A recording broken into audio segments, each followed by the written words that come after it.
What is up, everybody? It is RQ Airsoft, and I am finally back with a very, very exciting video. Today is going to be a review and look of my very first DSG build.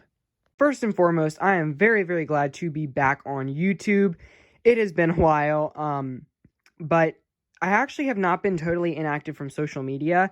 If you follow my Instagram, which is RQ_Airsoft, I have been posting updates with this gun, just other general stuff that's about Airsoft, in my collection or whatever it may be, especially this gun. I've been posting a lot about this one. So, I'm just been, keeping people updated. So if you would like to follow that, that would be awesome. Like I said, it's RQ_Airsoft. So make sure to go check that out if you have Instagram. But yeah, without further ado, let's get right into this review.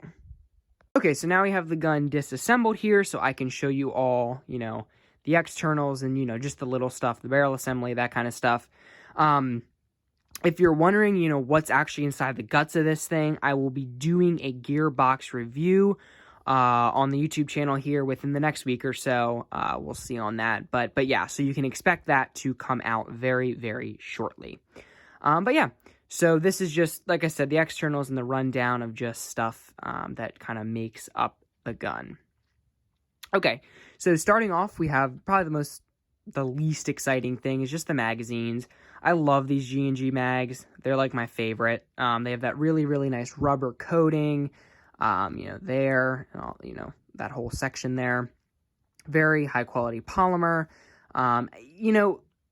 People tend to lean towards mid caps a lot. I feel like when running DSGs and high speed builds, I don't know. I personally, I don't see anything wrong with high caps, to be totally honest with you. I don't feel like spending $15 per mag on mid cap mags, if I'm being totally honest, that hold like 80 rounds.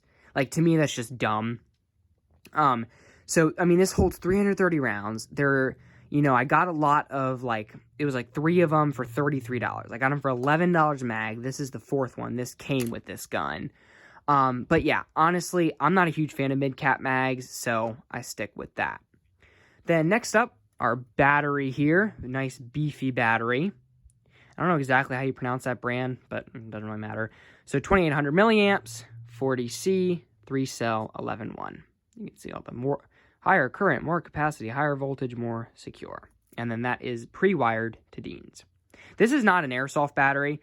I think it is a RC car battery or something along those lines, which proves you guys, RC, if it's a LiPo battery and it's 3-cell, 11.1, 7.4, whatever, it will work. There's absolutely nothing wrong with, obviously, and then the same connector, that comes pretty, that's pretty obvious, but they will absolutely work. So all good there. And then obviously with that, my gun is wired to Dean's. And that's another reason why this full stock is on. I like full stock to begin with. It is an M16 stock. But then no buffer tube or crane stock or anything along those lines is going to carry a battery that is that big. I mean, you can see, even compared to this, it's pretty big. It's a huge battery. But it can fit it, so that's why I love that full stock there, and that is actually from a G&G M16 that I had. So yeah, very, very nice. Absolutely love it. And the battery does fit through, you can see this little trap door. Believe it or not, it does fit through there. So, and then yeah, and there's the G&G ETU, MOSFET, and all that good stuff. I know Perun, I don't know how you pronounce that brand, makes a really nice drop-in MOSFET for these guns. So I'm actually, I'm considering that. It's just they're really expensive. So we'll see. Because the G&G ones are iffy. They're all right, but they tend to get really, really hot. Or at least that's what I'm seeing. So I don't know. We'll see. Then moving upward to our barrel assembly here. This is a very, very nice barrel assembly. It is a Lone X hop-up with a G&G C-clip in there. And normally people don't mention the C-clips, but honestly, the G&G green ones are my favorite. Like, they just hold the barrel in better than any other clip that I found. Like the Lonex ones that are blue that come with this are garbage. They can't hold in, you know, they always leave that little gap up there. So definitely love those. Then moving on, this is a Elvish tack. As you can see there, Elvish tack, 6.03, 300 millimeter steel barrel. Those are just slots for O-rings.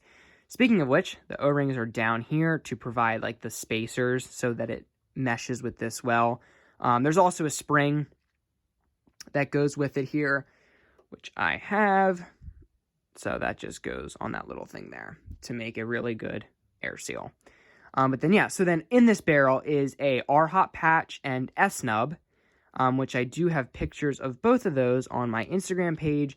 So feel free to check them out if you would like to learn a little bit more about, you know, the guts of this barrel assembly. Shoots very well, very accurately, bumped up my FPS a lot, which, you know, as you know, in DSG's FPS is hard to come by. So that was great.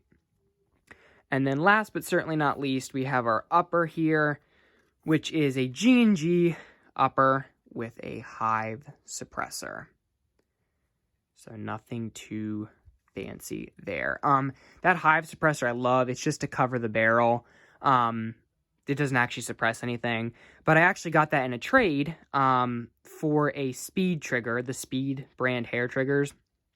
Because if you saw my Instagram, I have a picture of the internals of this gun actually on there, and there was a Speed trigger in there. Well, this trigger is actually a Max model trigger, which you can see there. So I ended up changing them and then trading that Speed brand trigger for the hive suppressor. I had the Max model one. But yeah, so that is an external rundown of this gun. That screw there is gleaming. Reflection.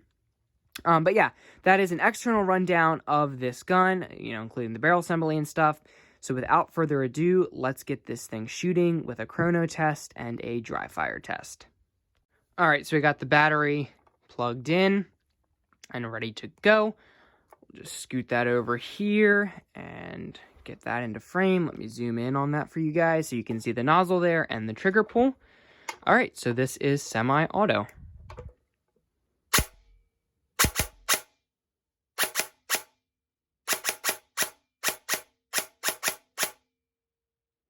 And then full.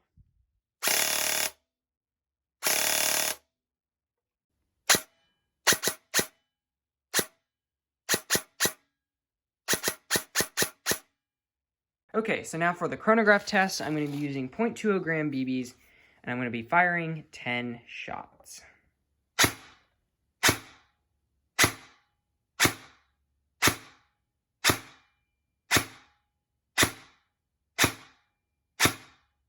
All right, and now for the fun part, full auto.